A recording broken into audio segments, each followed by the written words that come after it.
Hi, everybody. Welcome to the QB School. I'm JT O'Sullivan. Today, FitzMagic. My goodness, fourth quarter coming in for relief. How'd he do it? We're breaking it down. Let's get it started. Welcome to the QB School.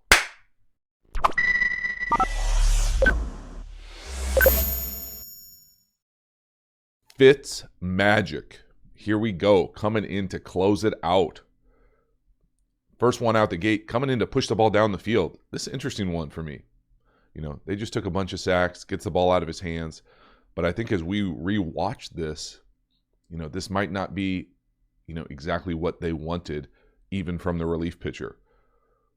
Now, you can see him trying to hold his eyes down the field, trying. What exactly was he looking for? He's looking for this over, okay? We get a little split field coverage, and they're going to really try, it looks like, they run this a few different times in this game. Little inside burst release circus or 7 versus a cloud corner, rolled up corner, and a half field safety. With this, though, they have this little over with an in, similar to the Brady one I showed right down the hash yesterday. They're trying to put a stress on this backfield safety. So if he comes up and takes any piece of this circus or 7, there creates this void for this over right here. If he can hang long enough. And I really think that's where the design of this thing goes. Again, without being in the quarterback room, nobody knows for sure. But right here, it sure looks like he's trying to get there. See him run with that, trying to beat that mic over the top in Tampa 2. There it is. I mean, that's a big play to the 40 if he can hold it. Hitch. Right when that safety up top, you see 24, turn and run with the circus. Right there, that ball needs to go to the over. But he's already checking it down. So again, it's just interesting to try to predict, project, forecast what exactly they're trying to get the quarterback to do in Miami, whether it's take shots, push the ball down the field.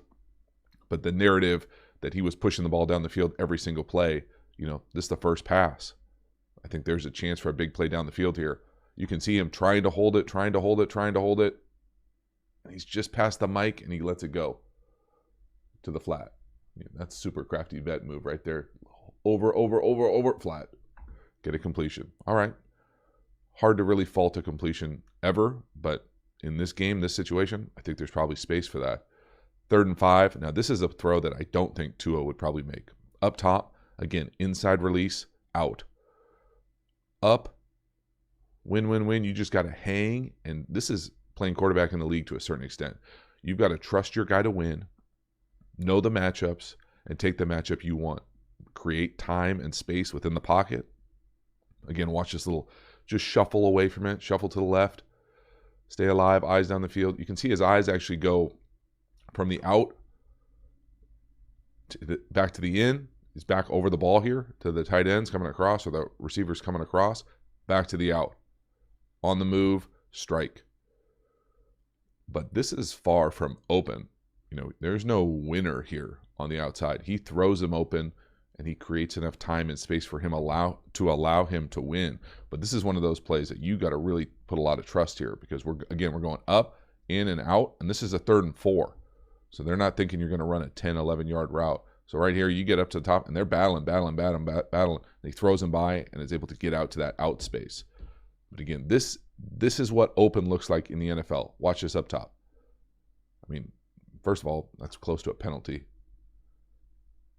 But, he's right in his hip. When does he let that thing go? He goes to pull the trigger right there. He's separating. Look at the out. Whew. But look at everybody else, too. Where else would you throw the ball? It's 3rd and tight. They're matching everybody up. That is a big-time play. That was the first one in this game. I was like, all right, that's a difference from what we're seeing from the earlier 3 quarters on decision-making. But again, another big throw right here. Soon after, a pipe dream right down the middle of the field versus cover 2 to the number 3 receiver, the tight end. And this is a miss. And he comes back and hits it again. It's so open they come back and run it again in a few plays. But this is one of those things, I don't get a chance to talk a whole lot about heel clicks very often, but FitzMagic has been a heel clicker his whole career. And it's not a deal breaker, but it just is tough to be consistently accurate driving the ball down the field. Right there, that's clicking your heels. You don't have a good shot of it from the wide, but you can see both your feet off the ground, click your heels. Tough to be consistently precise throwing the ball down the field like that. But great vision, absolutely pushing the ball down the field. So again, what am I talking about? I'm talking about taking the middle of the field here, right down the middle of the field. We're going to get split safeties. We're going to get a variation of Tampa 2. He's going to be running with the number 3. He actually kind of settles his feet. Looks like he sees the 2 and potentially the 1 coming back underneath. Now, when you take these pipe shots, middle of the field, open, attack the middle field hole, it really helps to have outside verticals. So outside vertical, as opposed to, I think right here, he runs a little in or indie or fin, whatever. That allows these safeties to kind of not have to get as much width as they want. If they have an outside vertical threat, they got to get a lot wider. So just things to pay attention to when you're taking these shots. It's different on this play. Down here to the bottom of the screen, no vertical threat. Up top, vertical threat. But that's just a miss. It's a great read. This is being aggressive, pulling the trigger down the field. Again, I think his technique and fundamentals is what it is for a guy who's been in the league for that long. But this is a good example of what having both your feet off the ground, what change in levels looks like. He's ripping that throw. And that's a throw he's going to make, I would say, 9, 8 out of 10 times. But great read. Come back, 3rd and 6. We're going to get a little short motion and an over. Again, why motion, why shift? To create the leverage that you want right here. Check the leverage here for the guy who's coming down in motion. That defender is outside of him. He's running an over. That is stealing. That is offensive architecture. That is design. Outstanding 3rd down offense. 31 is pissed. Nice job by Fitz here. Take what they give you. Don't have to force anything. Clean. And, I think he's the back pedal over the guard is not something I would recommend. But again, crafty, vet stuff here. You can see his footwork. He's not aligned to throw this over. Doesn't matter. Tight phone booth getting smacked there. I think he would do himself a favor to just stay in the middle of the pocket, stay on the hash, drift into trouble. That's what happens. Popped. Either way, nice job making a play. Been a playmaker for a long time. One more time. Watch the motion. See the initial leverage. He's inside leverage. Now come inside the divider. Now he's outside leverage. Exactly where you want him. Outstanding. This time with his base, he might not be lined up, but you can see what no heel click, all his cleats in the ground right there. That's a strong base. Nice job. Strike. Really nice. From the back end again, just paying attention to the drift in the drop. Again, the throw makes up for it. But you're still taking unnecessary hits, in my opinion, there. Nice. Next one here is the pipe dream for the strike. 1st and 10 this time. We're going up top to the number 3 receiver. This is the same series. We're going to take the same shot we just missed. Really nice.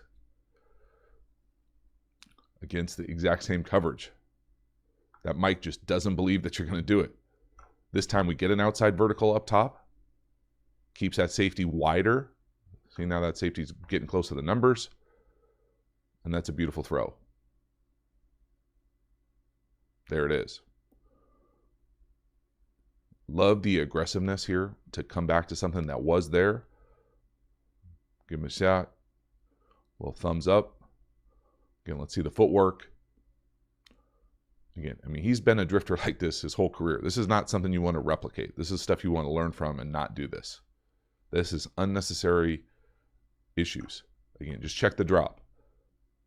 He's going to throw this thing from over the tackle. He's fortunate that there's no real edge rush. That defensive end slants in. 90 isn't able to get around on the stunt, but that's a beautiful throw. Not taking anything away from the accuracy, the decision-making, just the technique, the fundamentals from within the pocket. Not something you probably want to replicate. Again, check the Tampa 2. Look at the split safeties. There they go. The Mike is going to try to run with the number 3 vertical, and you just can't. They don't believe it. He doesn't get his head turned. We know what that means. Only covering the width of his shoulders, and there it is. Accurate strike. See if we can see the base fundamental, see if there's any sort of evidence of a heel click. You know, not something I would say that you really want to replicate as far as a drop. But again, it gets that back foot in the ground, drives it down the field. One more time from the back end. It's just interesting, you know, when you're evaluating these types of performances, why, you know, make this change? Why is he successful driving the ball down the field? You know, there's an element of gunslinger. There's an element of definitely vision, decision making. He can pull the trigger on those things, a freedom that he plays with. Halftime, you dig the channel and you haven't already, please subscribe, hit the bell, get the notifications. It lets you know when we go live, when we put out new content. I very much appreciate the support for the channel. Let's keep this video going. Down here, this is an RPO. They're going to take the relief or gift route down here to the slant, and he just misses it. This is a touchdown. So again, as much hero ball that went into this, and there definitely is some hero ball stuff, there are some misses and some things that make life more difficult than they have to be. Now, he needs to catch that ball too. Don't get me wrong. But this is an RPO. You can see the run going from our right to left, their left to right. So he's got to have a little bit of an awkward footwork here. Normally, I would say catch one step to throw a slant. But because that back is coming towards you, you can see the double team on 90. See the offensive line coming on the run. You got to kind of get out of the back's way, which makes this throw much more difficult. But again, that's the throw, you know, that Aaron Rodgers hands to the guy. That's how you get 40 touchdown passes. Now down here we have the relief or gift route. And so you can see we've got the leverage to the slant. This is a great opportunity for a touchdown. What I don't love is this release. Now this isn't wide receiver school, but I want, if you're going to do this skip off release, you got to give him something to the fade and come back underneath. You can't just skip and go. He's able to just kind of fall on this, make this more difficult than it has to be. So that's down here, whatever you want. Slant, touchdown, great. Up top, let's get a little bit of a kind of stick flat. And check this. Stick basically picks the guy who's got the flat. And if he were to work the post side element of this RPO, it's a walk-in touchdown to the flat. So again, it's worth when you watch film to watch what could have happened. Play the play out. First up, that slant down here. Again, check the release. The skippy, it's not for me. No, still better ball, touchdown, catch, potentially touchdown. Up top, let's play the stick flat. So we're now going to read the conflict defender up top. Boom, we pull it, the flat scores. Nice job by that wide receiver. See him lean into that guy? Man, that's a nice job. Boom. There it is. All right. So it's certainly not all perfect, but at this point, it's really, you know, I would make the argument that it's 50% not perfect. Now, he definitely comes and makes some ridiculous plays here at the end of this thing. 3rd and 5. 3rd and 5 here. He misses the number 3 on a quick little glance or slant. Just skymails it, hits the post. Wins the quarterback drill here, but you can tell he's definitely mad at himself, jumping around, and he's got it. There's a window here. I think he makes life a little bit more difficult than it has to be with just the footwork that he's doing here or the kind of pocket manipulation. So first of all, they're having a hard time getting lined up, right? Look at them on defense. They can't get lined up. Nobody's over the number 3 right now. So now at the snap. Now, I can't tell you what's making them work one side versus the other, but I can tell you that if you're going to throw these kind of quick slants, you really want to be careful about being late. And so what I mean by here is here, the window's right here. Up top, we get it probably a deeper one, and then we usually get something underneath it here. So really this scores. But for whatever reason, he's coming back here and giving eyes and shoulders over here. This is really, you know, a variation of either brackets or 0. There's nobody to look off or tweak. You just stare, let it rip. So again, let's first look at the scheme. In that window right there, it's either the first window, that's a touchdown, or the second window where he throws it, that's a touchdown. Now those are tight windows, don't get it wrong, but those are high back 5 touchdowns in the NFL. Hits the post, always fun.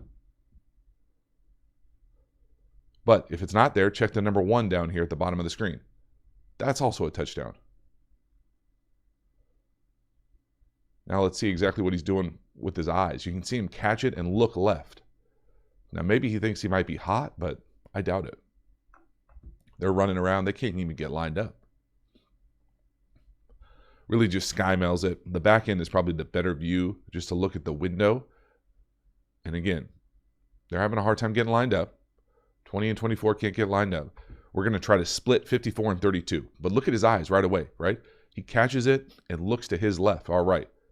That's tough to catch the ball, do that, and then come back and throw a quick game thing the other way. You can see his feet kind of all over the place. But that window, wrap it right around 54. And that's the window right there. He can make that throw. He just skymails it. And that's not a small dude to throw it over. So again, far from perfect. But the next series, you come out, you got a little inside fade and a delay slant down here to the bottom of the screen. No to the inside fade, yes to the delay slant, and then you just let your playmakers make plays in space. You know, is this on Fitzpatrick or is this just magic? You know, I make the argument that Tua would probably make the same throw. So yes, there are definitely throws that Fitzpatrick made and converted that I don't think Tua would right now. But to say that, you know, he's out there dropping, you know, glitter all over the place, making magical plays, you know, there's one at the end that is absolutely all Fitzpatrick. There's no doubt about it. But just trying to make sense of the change and make sense of how he's playing it, you know, some of these guys are just making plays for him too. And there's certainly an element of that. There's that fade, here's that delay slant, and then there's just some bad effort on the back end. So you go, usually this is 1 to 2. He does a nice job finding it, seeing it, letting it rip, letting his guys make plays. But this is, I mean, come on, this is punt return right. So again, no to the inside fade. Make the argument that you might want to stay with that inside fade. Not staring it down, though. You can see that middle field player start running towards it. Yes to the slant. Boom. Now, you're going to tell me he's going to score from right there? Missed tackle 1. Missed tackle 2. Block. Tough. Great play. Great play by him. Great job getting the ball out of your hand, not taking a hit. All those things. Absolutely. But different kind of magic on this play. Boom. Again, some poor effort on the back end here from the Raiders. Whew. Some afterburners right there. Get some. And then, obviously, this play, you know, there are no words that I'm going to use to describe it that are going to do it justice. This is just straight up ridiculous. I will say the construct, how they're constructing this play was probably more interesting than I thought as well. Obviously, people have already talked about what the Raiders are doing on defense as far as what that corner is potentially coming off on, why they're doing that. Impossible for me to answer. But this is just one of those things you just watch and marvel. I mean, I don't know. I've never seen anything like it. And you can see it looks like he's working to our left the whole time. And then right when he climbs, you can see him kind of peek to his left right there. Our right. He sees it. And then that's just, I mean, it's literally ridiculous. I despise the word literally, but it is. That's surreal. And then that is magic. That's magic. Straight swish from half court. Now, as far as the pure offensive architecture here, originally I thought it was just 4 verticals at a 3x1, but it really isn't. It's really more, in my opinion.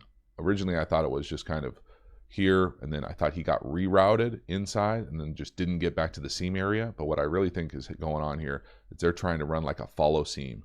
So here through the middle of the field, and then he's going to come in here, get up, and then take it underneath. So you're thinking that someone's going to run with that first number 3. So what's going to happen ideally is here, he's running the pipe. this guy's got the number 3 vertical. He's running with him. When he does that, you come in here and then you hit this little follow seam right behind it. So again, lots been said already about the corner up top coming off for no man's land. Valid point. But again, you can see that the construction of this play with the number 2 kind of hitting that inside release, and then he's going to take that seam right there. That little nod to the middle made me think, oh, they're not running 4 verticals. They're running like a little follow. And you can see the space there right on the bottom of the logo if he were to rip that thing. That's a really cool play. It's terrible defense, but it's a magical play from a quarterback. It really is. Whew. Surreal. One more time from the back end, I think it's even better, obviously being able to see the face mask, but just how quick he processes information, his decision-making, ability to give his guys a shot. No. Whoop. I mean, just that subtle little sees it right there. I mean, look at, he sees it right there. The guy's hand is a foot from his face. I mean, my goodness. Holy moly. Magic. So that's a wrap. Ryan Fitzpatrick, obviously a magical finish. That last play is as surreal as I can remember seeing a play. Really just special play by him. But really, I thought this was interesting to be able to construct exactly how they got there. Now, there were definitely some plays that he made that I don't think Tua is going to make right now.